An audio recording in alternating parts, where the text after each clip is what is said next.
बताएंगे प्रभु यीशु मसीह के नाम से। इस टाइम हमें इस समय हम लाइव हैं, जो मेरा फेसबुक का पेज है, ब्रदर नीरज कुमार एमएमपी दिल्ली के नाम से है, उससे हम लाइव हैं। तो जिसने भी इस चैनल को फॉलो नहीं किया है, लाइक नहीं किया है, तो आप इसको फॉलो लाइक कर लीजिए। और जो भी वीडियो यहाँ पे डाली जाती है मसीह बंधन बैठक के पीएम से, उसको जरूर आप शेयर कीजिए, क्योंकि शेयर करने से आप जैसे कि मान लीजिए प्रचार नहीं कर पा रहे हैं, लेकिन आपको शेयर कर रहे हो तो ये भी आपका काम है। क्योंकि जो ग्रुप में जोड़ने की जो शर्त थी पास्टर जी की, वो यही था कि ग्रुप में एक्टिव रहना है और ग्रुप के अंदर काम करना है। अगर आप एक भी शेयर करते हैं पास्टर जी की वीडियो को, जैसे हमारी डेली की वीडियो को, तो वो भी एक काम करना है। क्योंकि सोशल मीडिया में इतनी ताकत है कि कहीं ना कहीं वचन जरूर सुनेगा। तो प्लीज आप शेयर जरूर करिया करें, ठीक है ना। इस समय हम लाइव हैं, चलिए हम एक बार प्रार्थना करते हैं, फिर आगे हम वचन में चलेंगे। अगर आप खड़े हो सकते हैं तो बहुत अच्छा रहेगा। सृष्टिकर्ता पिता परमेश्वर, अनुग्रहकारी पिता, आपका धन्यवाद करते हैं। प्यारे पिता परमेश्वर, आपके चरणों में आते हैं पिता परमेश्वर। प्यारे प्रभु जी, जितने भी ये भाई बहन आज फिजिकल चर्च में आए हैं पिता परमेश्वर, जितने भी लाइव के माध्यम से सुन रहे हैं पिता परमेश्वर, और जितने बाद में भी सुनेंगे मेरे पिता परमेश्वर, मैं सभी को आपके जुरावर हाथों में सौंपता हूँ। प्यारे प्रभु जी, सभी को बुद्धि ज्ञान दें, अपनी आत्मा की अगुवाई से सभी को इस्तेमाल कर पिता परमेश्वर। और प्यारे प्रभु जी, सभी को दूध पीने वाला नहीं, मांस खाने वाला बना मेरे पिता परमेश्वर।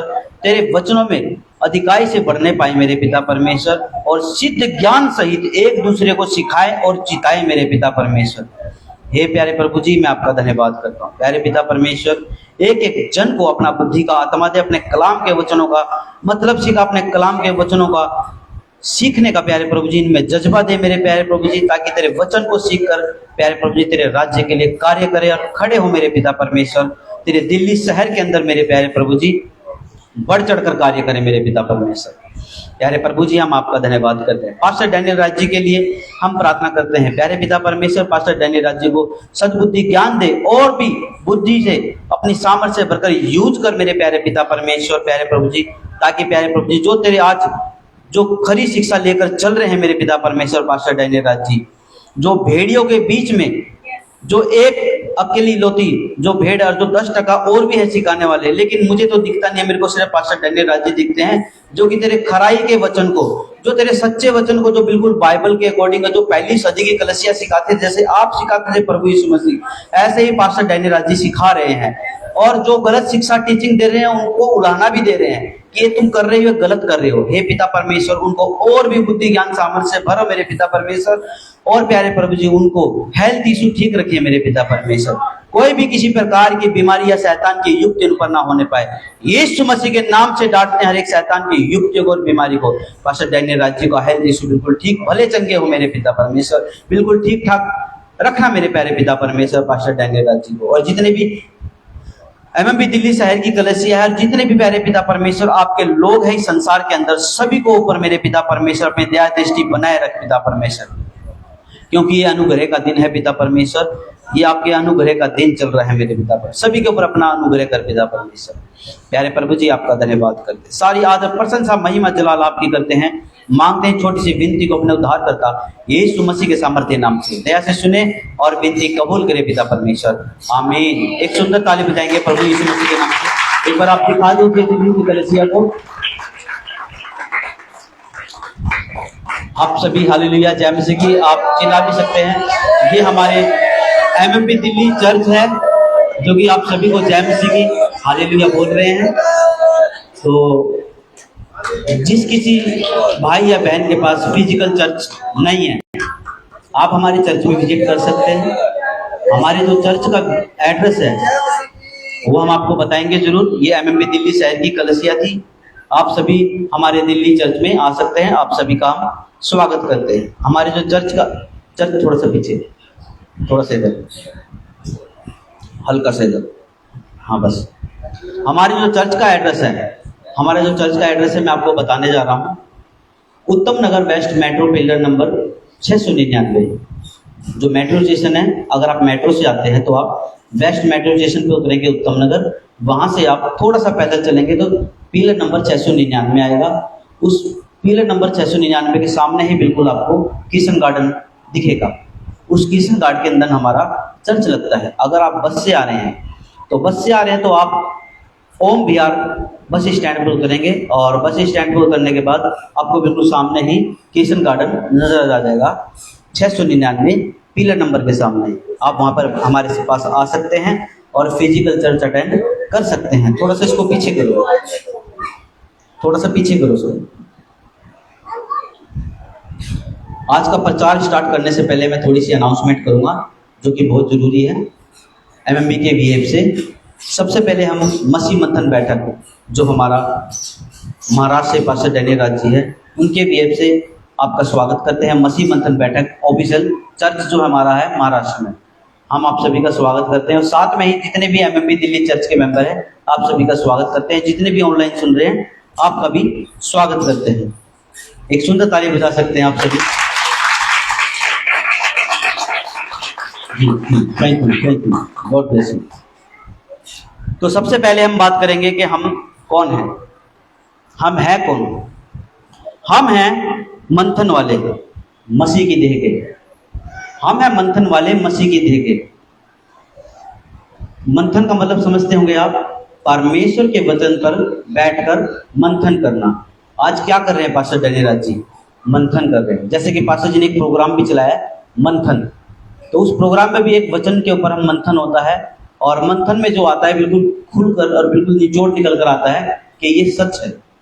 तो इसीलिए हम क्या हैं? मंथन वाले हैं जो अपने आप को एक योद्धा है। हम एक मंथन वाले हैं जो अपने आप में एक योद्धा है। आइए कुछ अनाउंसमेंट है। जैसे मैंने आपको बताया था कि हमारा चर्च का एड्रेस है, हमारा जो चर्च का टाइमिंग है वो एवरी संडे 11 AM। आप 11 AM पर आ सकते हैं। और जिस दिन हमारा प्रभु भोज होता है उस दिन हम मॉर्निंग में 10 बजे का टाइमिंग है हमारा। तो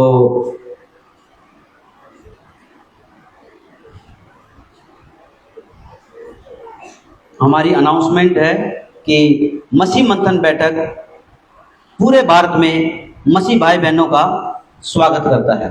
जितने भी भाई बहन हैं, जितने भी ऑनलाइन सुन रहे हैं और बाद में भी सुनेंगे, आपका स्वागत करते हैं। 5 सालों में एमएमबी बहुत ज्यादा बढ़ रहा है। उसका कारण क्या है? खरी शिक्षा। आप क्लैपिंग कर सकते हैं क्योंकि पास्टर डैनियल राज जी खरी शिक्षा फैला रहे हैं। क्यों फैला रहे हैं? कि लोग दिन पर दिन बढ़ रहे हैं।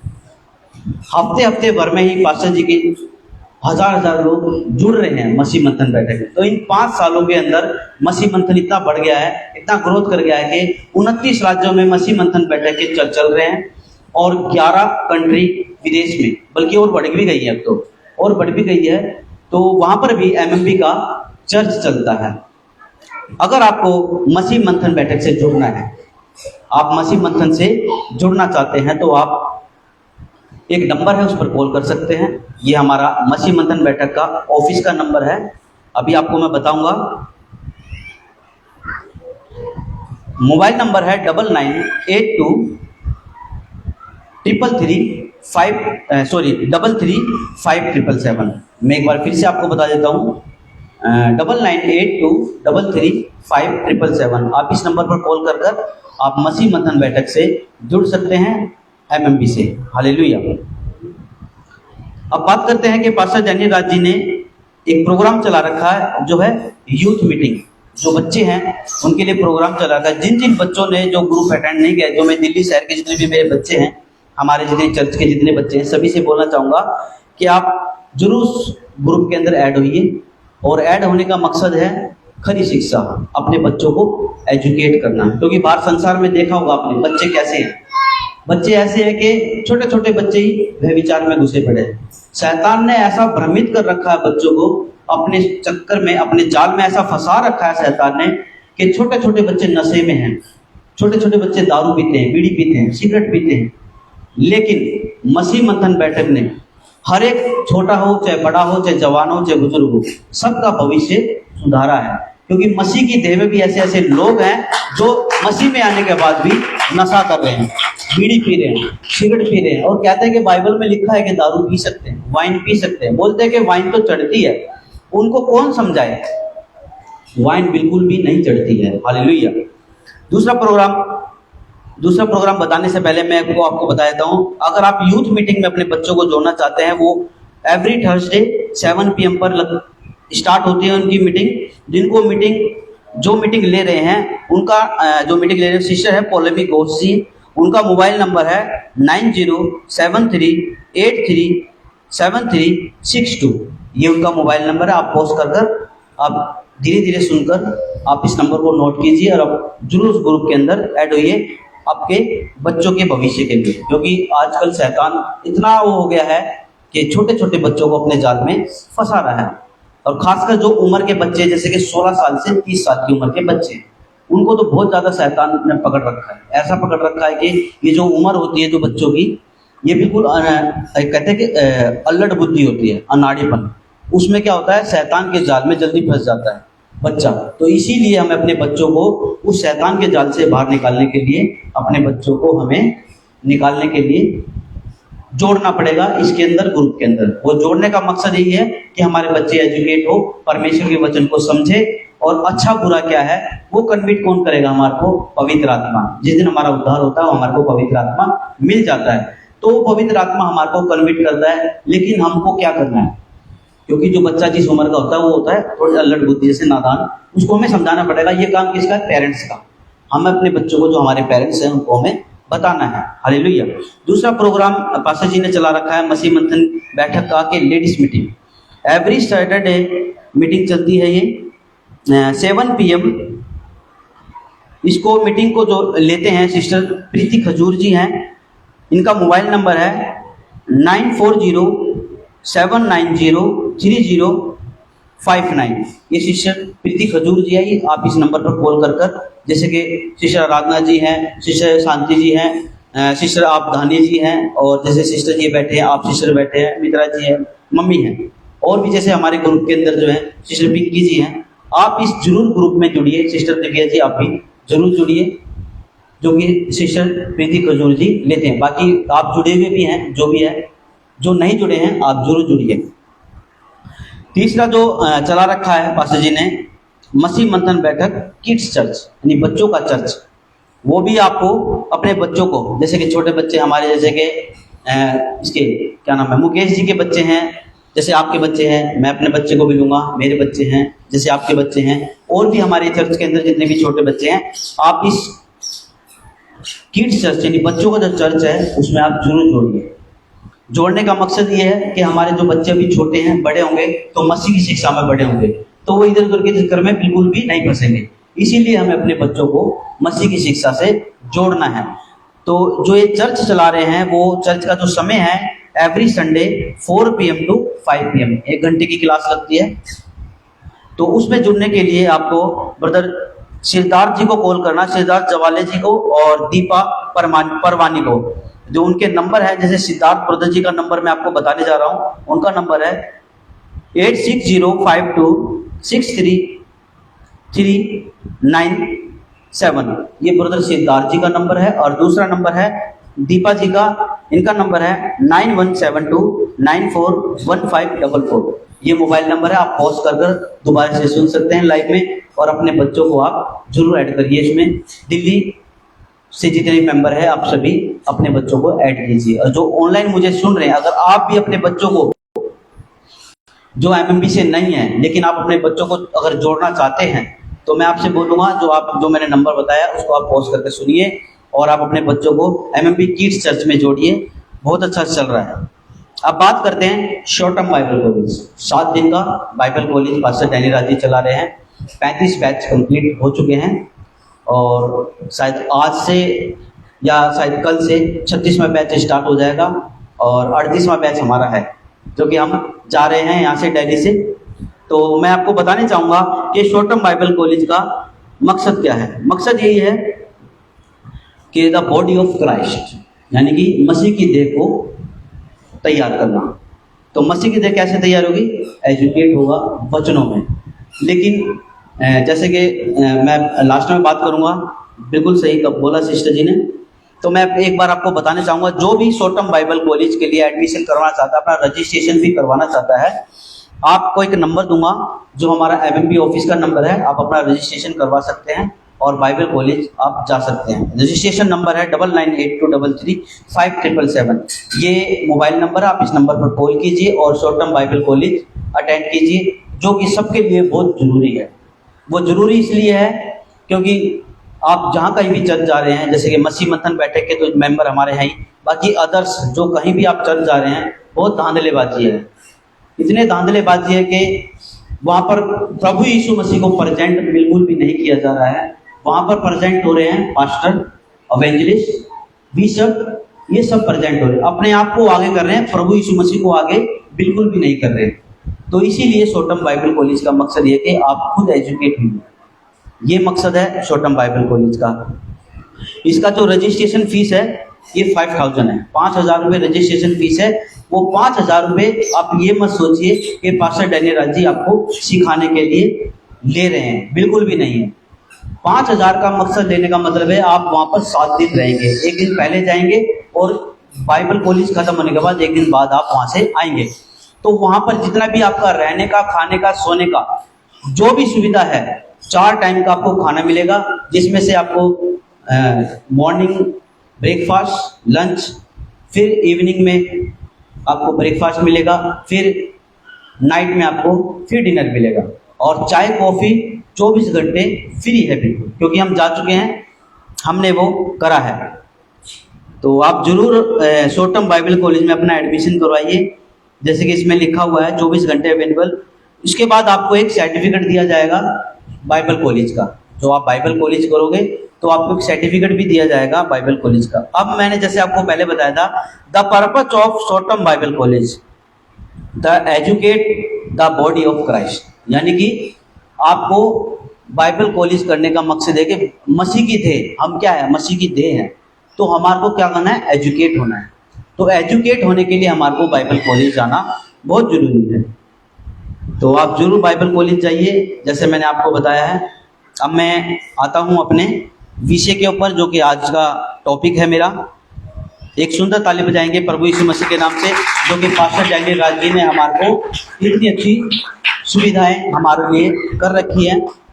तो आज का जो मेरा टॉपिक है बहुत ही गंभीर है और सभी के लिए है, हर एक विश्वासी के लिए, हर एक सेवक के लिए, और हर एक, चाहे वो पास्टर है चाहे वो लीडर है, हर एक के लिए। तो सबसे पहले मैं बात करना चाहूँगा कि आपको यहाँ जोड़ा गया है ताकि सही अच्छा विश्वासी आप बने और अच्छा सेवक आप बने। और अच्छे सेवक का काम होता है कि औरों को भी जोड़ना और अच्छी जो परमेश्वर के जो वचन है उससे हमारे को बातें करना है। ऐसी विश्वासी, ऐसा झूठ जो वचन को ठीक से प्रचार कर सके। हमें ऐसे सेवक बनना है, ऐसा विश्वासी बनना है जो कि हम जो परमेश्वर का वचन है उसको ठीक से प्रचार कर सके, औरों को बता सके और औरों को सिखा सके। आइए एक वचन पढ़ते हैं, मत्ती की पुस्तक उसका 5वां अध्याय और 19वीं आयत में लिखा है, इसीलिए जो कोई इन छोटी से छोटी आज्ञाओं में से किसी एक को तोड़े और वैसा ही लोगों को सिखाए, वह स्वर्ग के राज्य में सबसे छोटा कहलाएगा। अगर सीखने के बाद, जैसे कि आपको पता है क्या चल रहा है बाहर, दशमांश लिया जा रहा है, ये हमारे लिए है ही नहीं। यहूदीवाद के कॉन्सेप्ट, व्यवस्था को कहते हैं कि ये व्यवस्था माननी पड़ेगी, ये हमारे लिए है ही नहीं, क्योंकि हम अनुग्रह के हैं, व्यवस्था से नहीं है। हम व्यवस्था को प्रभु यीशु मसीह कहता है कि मैंने पूरा किया है। प्रभु यीशु मसीह व्यवस्था को पूरा करने आए थे और उन्होंने व्यवस्था को पूरा कर दिया। जब व्यवस्था को पूरा कर दिया प्रभु यीशु मसीह ने, तो वो लास्ट व्यवस्था को पूरा करने वाले प्रभु यीशु मसीह थे। उसके बाद हमारे ऊपर क्या हुआ, अनुग्रह हुआ। तो अब हम क्या हैं, अनुग्रह के वारिस हैं, इसीलिए व्यवस्था हमारे ऊपर लागू नहीं होती। लेकिन जो नया विश्वासी है उसके लिए व्यवस्था शिक्षक हुई है। अगर व्यवस्था ना होती तो मुझे पाप की पहचान ना होती, इसीलिए व्यवस्था जो नया विश्वासी है उसके लिए शिक्षक हुई है। जब सीख जाता है, जब शिक्षा में निपुण हो जाता है, तो फिर हम व्यवस्था को हम नहीं मानेंगे। हम क्यों माने? क्योंकि हमारे पर तो प्रभु यीशु मसीह का अनुग्रह हुआ है। हालेलुया। इसीलिए जो कोई इन छोटी से छोटी आज्ञाओं में से किसी एक को तोड़े और वैसे ही लोगों को सिखाए, वह स्वर्ग के राज्य में सबसे छोटा कहलाएगा। परंतु आगे वचन में लिखा है कि परंतु जो कोई उनका पालन करेगा और उन्हें सिखाएगा, वह स्वर्ग के राज्य में महान कहलाएगा।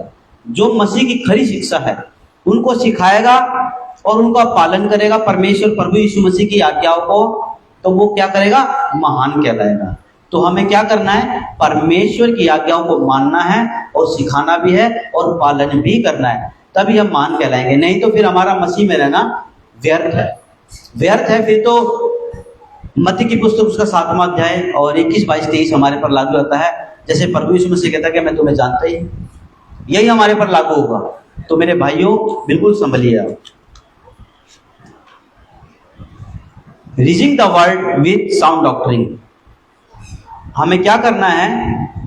एक वचन पढ़ेंगे पहले, फिर मैं आपको बताऊंगा। क्योंकि हबक्कुक की पुस्तक आपका 2 अध्याय और 14वीं आयत में लिखा है, क्योंकि पृथ्वी यहोवा की महिमा के ज्ञान से ऐसी भर जाएगी जैसे समुद्र जल से भर जाता है।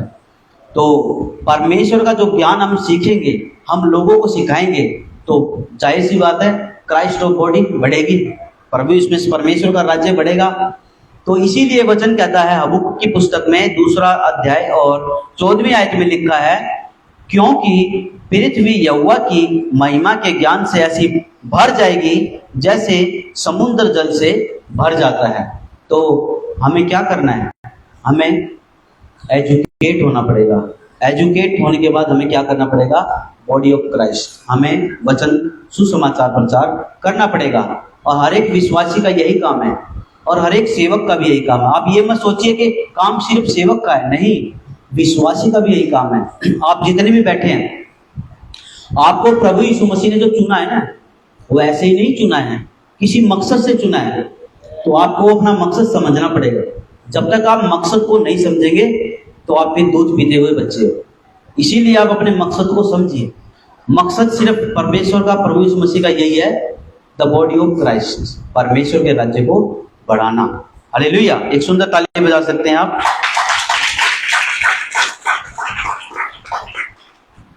सबसे पहली बात हर एक सेवक को, हर एक विश्वासी को पता होनी चाहिए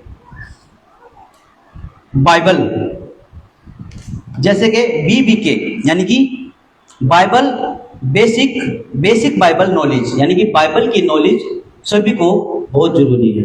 जब तक आपको बाइबल की नॉलेज नहीं होगी तब तक आप किसी से बात बिल्कुल भी नहीं कर पाएंगे।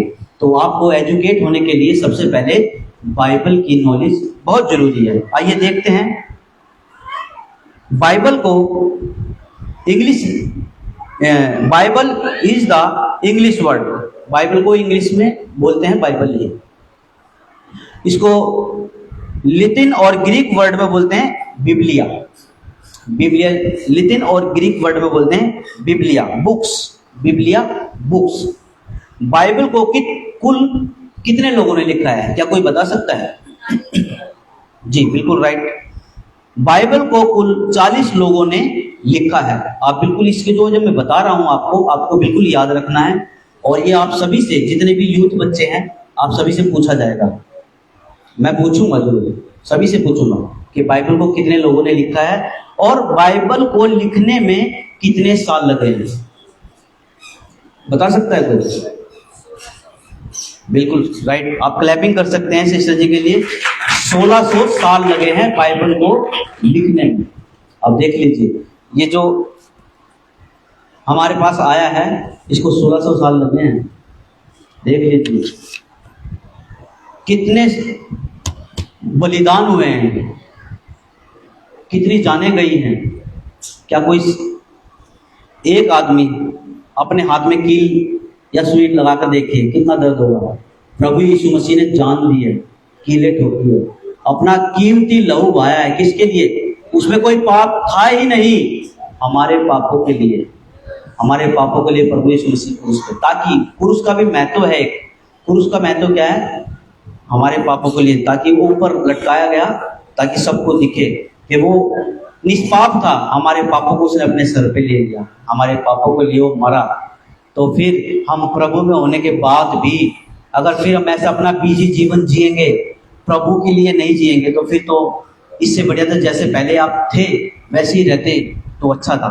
मैं तो ये कहूँगा जैसे पहले थे अगर वैसे ही रहते तो अच्छा था, क्योंकि मरना तो है ही। दूसरी मृत्यु से अब अगर आपको बचना है तो आपको अच्छे सही तरीके से प्रभु में आना पड़ेगा, आपको अपना सैक्रिफाइस करना पड़ेगा, पुराना मनुष्य तब उतारना पड़ेगा और नया मनुष्य तब आपको पहनना पड़ेगा। हालेलुया।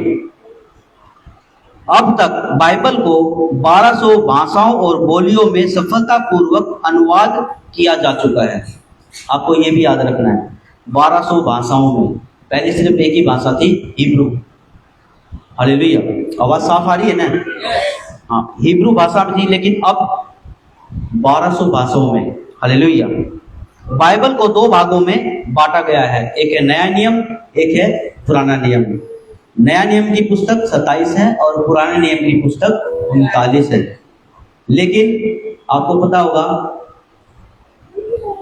ये जो रोमन कैथोलिक वाले हैं, इनकी बाइबल अलग है। इन्होंने 73 बुक है इनकी, हमारी 66 है ना, इनकी 73 बुक है। 8 बुक इन्होंने ऐड कर रखी है। आप कभी भी देखना रोमन कैथोलिक वालों की बाइबल, जरूर देखना, आपको पता लगेगा। बाइबल की पुस्तकें इस प्रकार हैं: मूसा की 5 पुस्तकें, योद्धाओं और राजाओं की पुस्तकें, भजनों की पुस्तकें, नबियों की पुस्तकें, सुसमाचार की 4 पुस्तकें और प्रेरितों की पुस्तकें। लास्ट में रेवल्यूशन प्रकाशित वाक्य, ये भी यूहन्ना की है पुस्तक, इसलिए मैंने बोला प्रेरितों की पुस्तकें, क्योंकि प्रभु यीशु मसीह ने यूहन्ना को प्रकाशन दिया और यूहन्ना ने प्रकाशित वाक्य लिखा। हालेलुया। जैसे कि मैंने यहाँ पे नाम लिख रखे हैं, बाकी सबको नाम याद ही हैं, इसलिए मैं आपको बताने रहा हूँ नाम पुस्तकों के। बाकी आप घर पे जाकर बाइबल देख सकते हैं। अब बात आती है कि इस पुस्तक का ऑनर यानी कि ऑथर कौन है? इस बाइबल का ऑथर कौन है? खुद परमेश्वर है। हालेलुया। God himself. कहां पर लिखा है ये? आइए हम वचन से देखते हैं ये कहां पर लिखा है। दूसरा पतरस उसका 1 अध्याय और 21वीं आयत में लिखा है, क्योंकि कोई भी भविष्यवाणी मनुष्य की इच्छा से कभी नहीं हुई, पर भक्त जन पवित्र आत्मा के द्वारा उभारे जाकर परमेश्वर की ओर से बोलते हैं। परमेश्वर ने उन्हें बुलाया, परमेश्वर ने ही उन्हें लिखवाया पवित्र आत्मा की अगुवाई से। तो पिता, पुत्र और पवित्र आत्मा तीनों ही एक हैं। हालेलुया। त्रिएक परमेश्वर। हालेलुया। पुराना नियम कहता है मसीहा आएगा। आप कभी भी बाइबल पढ़ लेना, पुराने नियम, उसमें एक ही बात लिखी है कि मसीहा आएगा। लेकिन नया नियम कहता है मसीहा आ चुका। नया नियम कहता है कि मसीहा आ चुका। अब देखते हैं बाइबल, जो ये बाइबल है, जिसको बाइबल कहते हैं, ये है क्या? ये बाइबल है क्या? परमेश्वर का मानव के प्रति प्रेम पुस्तक है बाइबल। परमेश्वर का मानव के प्रति प्रेम पुस्तक, मानव को बनाने से लेकर नाश हुए मानव को बचाने से लेकर मानव को फिर स्थापित करने तक का संदेश इस बाइबल के अंदर है। हालेलुया। तो मेरे को लगता है फिर तो पढ़नी चाहिए, क्योंकि मानव को बनाने से लेकर नाश हुए मानव को बचाने से लेकर फिर से नए मानव को स्थापित करने तक का संदेश इस बाइबल के अंदर है। हालेलुया। एक सही प्रचारक, एक सही सेवक, एक सही और अच्छा विश्वासी वो होता है जो खूब बाइबल पढ़ता है। आपको बाइबल पढ़नी चाहिए, जरूर पढ़नी चाहिए। कहाँ लिखा है? आप कुलुस्सियों की पुस्तक उसका 3 अध्याय और 16वीं आयत में आप पढ़ सकते हैं। उसमें लिखा है कि मसीह के वचन को अपने हृदय में अधिकाई से बसने दो।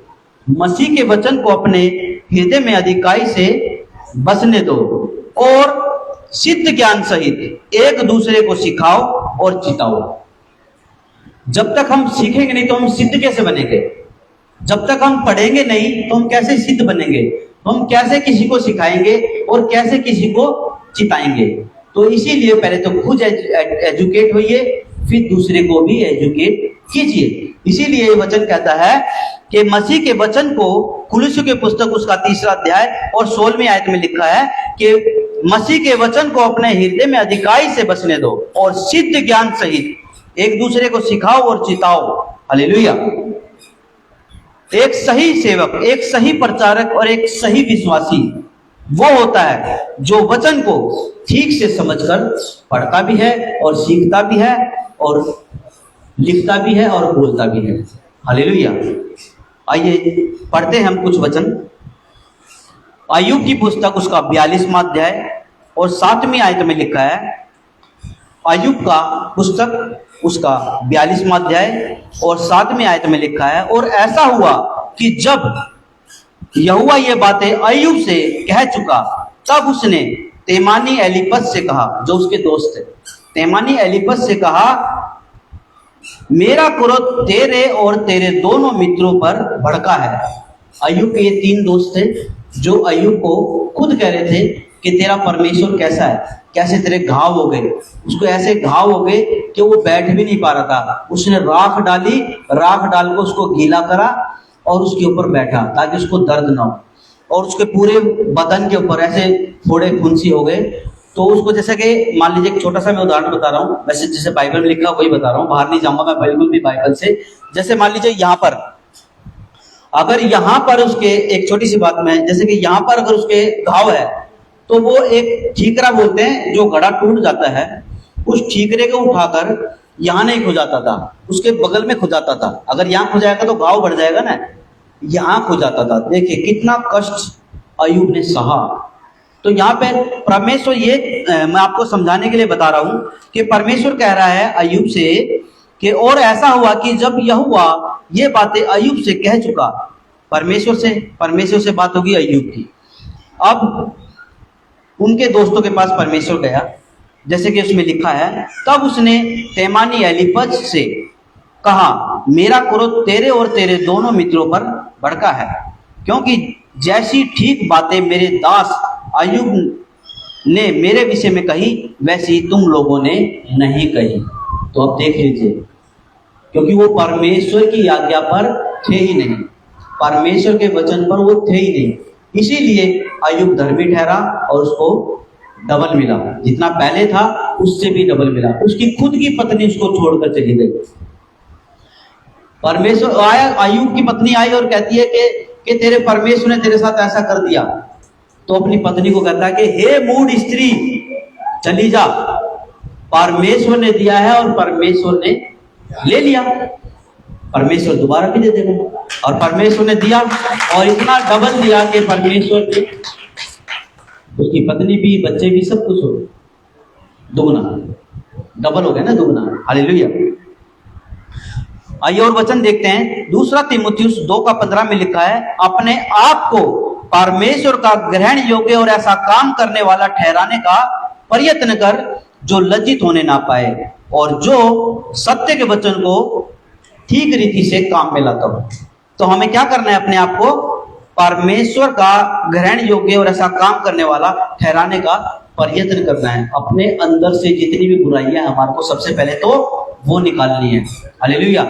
उसके बाद हमें परमेश्वर के वचन पर आगे बढ़ना है, सीखना है और सिद्ध होना है। जब तक हम सिद्ध नहीं होंगे, सीखेंगे नहीं, और हम उसके बाद ही हम क्या कर पाएंगे? जो सत्य का वचन है उसको ठीक रीति से काम में ला सकते हैं। तो हमें क्या करना है? एजुकेट होना है। हालेलुया। इसीलिए हर एक विश्वासी को, हर एक सेवक को, हर एक प्रचारक को एजुकेट होना है, और बहुत जरूरी है वो एजुकेट होना। जैसे कि आपने देखा होगा आज क्या चल रहा है, जैसे शेखर डेविड, वी चंद्रा, और आपका एक चाय से ज्यादा केटली गरम तो वो क्या है? वो बाइबल भी पढ़ रहे हैं, मसीह के वचन को क्या कर रहे हैं? यहां तक रखा है, अंदर नहीं घुसने दे रहे, अंदर घुसने ही नहीं दे रहे वचन को। अगर वो अंदर घुसेगा तो ही तो समझेंगे ना। वो सिर्फ कहते ना ऊपर से गया, वो ऐसे है, क्या कर रहे हैं? दशमांश ले रहे हैं, अन्य भाषा बोल रहे हैं, और बोल रहे हैं वन गॉड वाले, एक ही परमेश्वर। कैसे परमेश्वर है? पिता, पुत्र, पवित्र आत्मा। व्यक्तित्व 3 है लेकिन वो है एक ही है वे। हालेलुया। तीतुस की पुस्तक उसका 2 अध्याय और 7 और 8 में लिखा है, सब बातों में अपने आप को भले कामों का नमूना बना। तो हमारे को क्या करना है? अपने आप को नमूना बनाना है, भले कामों का, बुरे कामों का नहीं, भले कामों का। हर एक विश्वासी, सेवक, प्रचारक, पास्टर, चाहे कोई भी हो, हर एक व्यक्ति को अपने आप को क्या करना है? सब बातों में अपने आप को भले कामों का नमूना बना, तेरे उपदेश में सफाई और गंभीरता और ऐसी खराई पाई जाए कि कोई उसे बुरा ना कह सके। यानी कि जो आप बातें करेंगे, जो आप प्रचार करेंगे, जो आप सुसमाचार सुनाएंगे, उसमें क्या पाई जाए? खराई पाई जाए। हालेलुया, सफाई पाई जाए। तेरे उपदेश में सफाई, गंभीरता और ऐसी खराई पाई जाए कि कोई उसे बुरा ना कह सके, जिससे विरोधी हम पर कोई दोष लगाने का अवसर ना पाकर लज्जित हो। तो आज क्या हो रहे हैं सभी? चाहे ज्यादा केतली गरम लज्जित हो रहा है ना। वीर चंद्रा लज्जित हुआ, लल्ला लल्ला लल्ला, ये क्या है? ये अन्य भाषा है, इसको गलोसा बोल रहा है। ये कहां से गलोसा है? और उसने खुद कन्विट किया कि मुझे इसका अर्थ ही नहीं पता है। अब देख लो, खुद से उसने कन्विट किया है, देख लीजिए आप कि हाँ, इसका तो कोई अर्थ है ही नहीं। हालेलुया। और उसे बुरा ना कह सके, जिससे विरोधी हम पर कोई दोष लगाने का अवसर ना पाकर लज्जित हो। हालेलुया। एक सही सेवक, एक सही विश्वासी और एक सही प्रचारक को क्या करना चाहिए? ताउम्र 2 बातों का ध्यान रखना चाहिए। वो 2 बातें क्या हैं? मैं आपको बताने जा रहा हूं। 2 बातें हैं, एक तो अपनी खुद की और एक दूसरे की, पूरे झुंड की। सेवक के लिए पूरे झुंड की क्या करनी है? चौकसी, यानी कि रखवाली करनी है। अगर कुछ आपको लगता है कि कुछ गलत है तो हमें क्या करना है? उसकी चौकसी करनी है। हालेलुया। हमें उसको बचाना है, दोबारा से शैतान के फंदे में नहीं फंसने देना है। हालेलुया। जैसे परमेश्वर का वचन है क्या कि निर्बल को अपनी संगति में ले लो। तो निर्बल वो किस चीज में है? अपने बल में नहीं है, निर्बल वो है मसीह की शिक्षा में। इसलिए जो भी जितना भी कोई नया विश्वासी होता है उसको क्या करना है? अपनी संगति में लेना है। निर्बल को अपनी संगति में ले लो। हालेलुया। प्रेरितों की पुस्तक उसका 1 मिनट रुकिए, 1 मिनट, ठीक है। प्रेरितों की पुस्तक उसका 20वां अध्याय और 28वीं आयत में लिखा है, इसीलिए अपनी और पूरे झुंड की चौकसी करो। तो हमें क्या करना है? अपनी भी चौकसी करनी है, साथ में अपने जो हमारी कलीसिया है पूरे झुंड की भी चौकसी करनी है। हालेलुया। अगर प्रचारक या सेवक या विश्वासी सो जाए का मतलब समझते हैं? आलस करे, परमेश्वर के वचन में आलस करे, आज नहीं कल करेंगे, कल नहीं परसों करेंगे, अभी नहीं फिर करेंगे, तो फिर हो जाएगी। जैसे परमेश्वर प्रभु यीशु मसीह कहता है कि मैं आ जाऊंगा, और फिर क्या होगा? कुछ भी नहीं है, सब कुछ यही रह जाएगा। प्रभु यीशु मसीह आएगा और ले जाएगा। हालेलुया। मत्ती की पुस्तक उसका 13वां अध्याय और 25 आयत में लिखा है, पर जब लोग सो रहे थे तो उसका बैरी आकर गेहूं के बीच जंगली बीज बोकर चला गया। तो शैतान आ जाएगा। जैसे आप आलस करेंगे, आलस का काम लाने का ही शैतान का है। परमेश्वर के वचन को ना बताना, आज नहीं कल करेंगे, कल नहीं परसों करेंगे, आज वीडियो नहीं बनाएंगे, कल वीडियो बनाएंगे, ये शैतान लाएगा। क्योंकि शैतान आपके बगल में है। ये सीधा हाथ देख रहे, सीधे हाथ पे प्रभु यीशु मसीह, उल्टे हाथ पे शैतान। शैतान इंतजार कर रहा है, शैतान इंतजार कर रहा है आपका।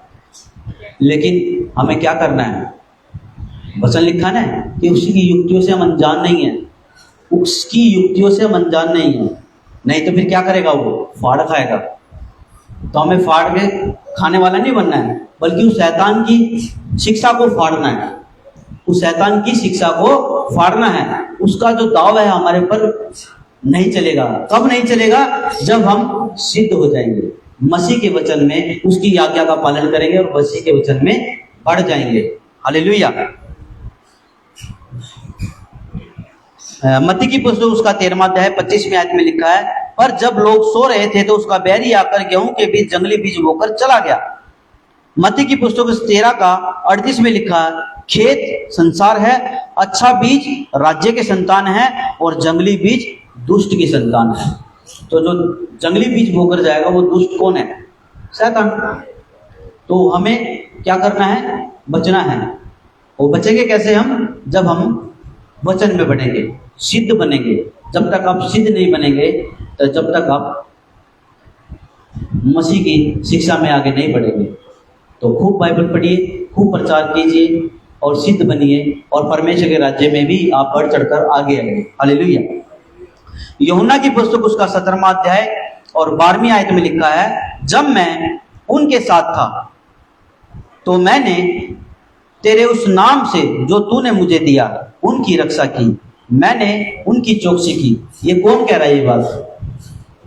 यहां पर कौन कह रहा है ये बातें? प्रभु यीशु मसीह बोल रहे हैं। यहां पर प्रभु यीशु मसीह बोल रहे हैं। किससे बोल रहे हैं ये बात? परमेश्वर से बोल रहे हैं। परमेश्वर से बोल रहे हैं कि जब मैं उनके साथ था। किनके साथ था? अपने चेलों के साथ था और जितनी भी कलीसिया थी उनके साथ था। इसमें लिखा कि जब मैं उनके साथ था तो मैंने तेरे उस नाम से जो तूने मुझे दिया। और परमेश्वर ने तो भेजा प्रभु यीशु मसीह को पृथ्वी पर, और परमेश्वर ने ही नाम दिया इलोहिम, इमानुएल, यीशु। हालेलुया। तो जो तूने मुझे दिया उनकी रक्षा की, मैंने उनकी चौकसी करी। तो प्रभु यीशु मसीह ने क्या करी? चौकसी करी। लिखा है ना वचन में कि तूने मुझे उन्हें दिया, मैंने उनमें से विनाश के पुत्र को छोड़कर एक को भी ना खोया। तो विनाश का पुत्र कौन था? यहूदा इस्करियोती। उसने क्या करा? अगर वो अपना पाप मान लेता जो उसने पाप किया था, महज से 3 सिक्कों में चांदी के में प्रभु यीशु मसीह का उन्होंने क्या करा? सौदा कर दिया। अगर फिर भी वो अपना अंगीकार कर लेता तो प्रभु यीशु मसीह उसको क्षमा कर देता। लेकिन उसने क्या किया? जाकर सुसाइड कर लिया। तो इसीलिए आज वो नरक में। इसीलिए अगर मैं तो ये कहता हूं, अगर गलती से पाप भी अगर कोई कर, देखो वैसे तो पाप नहीं करना चाहिए, अगर हो भी जाता है तो अंगीकार करिए, आप क्षमा मांगिए परमेश्वर से। लिखा है ना वचन में कि धर्मी 7 बार भी गिरेगा तो भी उठाया जाए। 7 बार के 70 बार तक भी, 70 गुना, 7 बार के 70 गुना तक भी गिरेगा तो वो उठाया जाएगा। धर्मी जन। जैसे कि आपने पुराना नियम में पढ़ा होगा, उसमें क्या हुआ था? जिस टाइम पहली पृथ्वी जब जल प्रलय से विनाश हुआ था तो कौन ठहराया गया था धर्मी? सिर्फ नूह और नूह के 3 बच्चे, मतलब 8 प्राणी। वो क्या थे? धर्मी थे। वो परमेश्वर की आज्ञा का पालन करते थे, परमेश्वर का भय मानते थे और परमेश्वर से डरते थे और उसकी आज्ञा को मानते थे। ऐसे ही हमारे को परमेश्वर की आज्ञा को मानना है और उसका पालन करना है। हालेलुया। तो ही हम धर्मी ठहराए जाएंगे। हालेलुया। एक सेवक को, एक प्रचारक को और हर एक विश्वासी को खुद भी जागे रहना है और दूसरे को भी जगाकर रखना है। खुद भी जागना है और दूसरे को भी जगाकर रखना है। जैसे ईश्वर जी सो रहे हैं, आपको जागना है। सोइए मत कोई भी, मेरे को सब नजर में है। तो एक प्रचारक को या विश्वासी को खुद भी जागे रहना है और दूसरों को भी जगाकर रखना है। कहां पर लिखा है ये बात? आइए पढ़ते हैं। 1 तीमुथियुस 4 अध्याय और 6 आयत में लिखा है, यदि तू भाइयों को इन बातों की शुद्धि दिलाता रहेगा। किन बातों की? मसीह की शिक्षा की, मसीह के वचन की।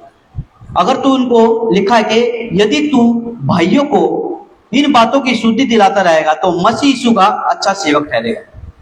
तो हमें क्या बनना है? अच्छा बनना है ना। अच्छा बनने के लिए हमें क्या करना है? सभी को शुद्धि दिलानी है। और अच्छा सेवक तो ही बन पाएंगे जब हम खुद एजुकेट होंगे, तभी हम दूसरे को एजुकेट कर पाएंगे। हालेलुया। जैसे मैं एक बार दोबारा से पढ़ता हूं वचन, 1 तीमुथियुस उसका 4 अध्याय और 6 आयत में लिखा है, यदि तू भाइयों को इन बातों की शुद्धि दिलाता रहेगा तो मसीह यीशु का अच्छा सेवक ठहरेगा और विश्वास और उस अच्छे उपदेश की बातों से जो तू मानता आया है तेरा पालन पोषण होता रहेगा। तो हमारा पालन पोषण कौन करेगा? वचन करेगा। परमेश्वर तो, प्रभु यीशु मसीह तो हमारे साथ ही है, लेकिन हमारे अंदर वचन तो हो उसका। तभी तो हमारा पालन पोषण होगा। परमेश्वर का वचन, हालेलुया। प्रभु यीशु मसीह ने खुद, परमेश्वर ने अपने से ज्यादा वचन को महत्व दिया है ना, वचन को महत्व, इसीलिए वचन मोस्ट इंपॉर्टेंट है, हालेलुया। शुद्धि दिलाना क्यों जरूरी है? अब बात तो उठती है, जैसे इसमें लिखा है कि शुद्धि दिलाता रहेगा, तो शुद्धि दिलाना क्यों जरूरी है? आइए देखते हैं इसी का ही पहला तीमुथियुस उसका 4 अध्याय और पहली आयत में लिखा है, परंतु आत्मा स्पष्टता से कहता है कि आने वाले समूह में कितने लोग भरमाने वाली आत्माओं और दुष्ट आत्माओं की शिक्षा पर मन लगाकर विश्वास से बहक जाएंगे। इसीलिए हमें क्या करना है? शुद्धि दिलाते रहना है। तो विश्वास से कौन बहक रहा है? जो बाइबल को ठीक से नहीं पढ़ रहा है और जो बाइबल का ज्ञान नहीं रख रहा है, बाइबल पढ़ने के बावजूद भी गलत सिखा रहा है। कहते का वचन में के अंधा अंधे को मार्ग क्या दिखा सकता है? दोनों गड्ढे में गिरेंगे। तो आज कितनी तादाद है लोग इस संसार के अंदर, उनकी खुद मसीह की देह में भीतर, मसीह की देह के अंदर ऐसे ऐसे लोग हैं जो कि क्या कर रहे हैं? मसीह की देह को बिगाड़ रहे हैं अपने पेट के चक्कर में। हमने जगह ली है, हमने जगह ली है और आपको बीज बोना पड़ेगा। हाँ, आपको बीज बोना पड़ेगा। हम चर्च बना रहे हैं, आपको बीज बोना। परमेश्वर खुद कहता है, तू मेरे लिए क्या घर बनाएगा? ये स्वर्ग मेरा सिंहासन, पृथ्वी मेरी चौकी है, तू मेरे लिए क्या घर बनाएगा? लेकिन लोग बाग ये बात समझ नहीं रहे हैं। देख लो, हालेलुया। शुद्धि दिलाना क्यों जरूरी है? परंतु आत्मा स्पष्टता से कहता है कि आने वाले समय में कितने लोग भरमाने वाली आत्माओं और दुष्ट आत्माओं की शिक्षा पर मन लगाकर विश्वास से बहक जाएंगे। What is your purpose? आपका पर्पज क्या है मसीह में आने का? आपका पर्पज है क्या? परमेश्वर के राज्य को बढ़ाना। तो परमेश्वर का राज्य बढ़ाने के लिए हमें क्या करना पड़ेगा? एजुकेट होना पड़ेगा। एजुकेट होने के लिए हमें क्या करना पड़ेगा? और वचन भी पढ़ रहे हैं आप और हर चीज कर रहे हैं, लेकिन एक जगह कमी है ना,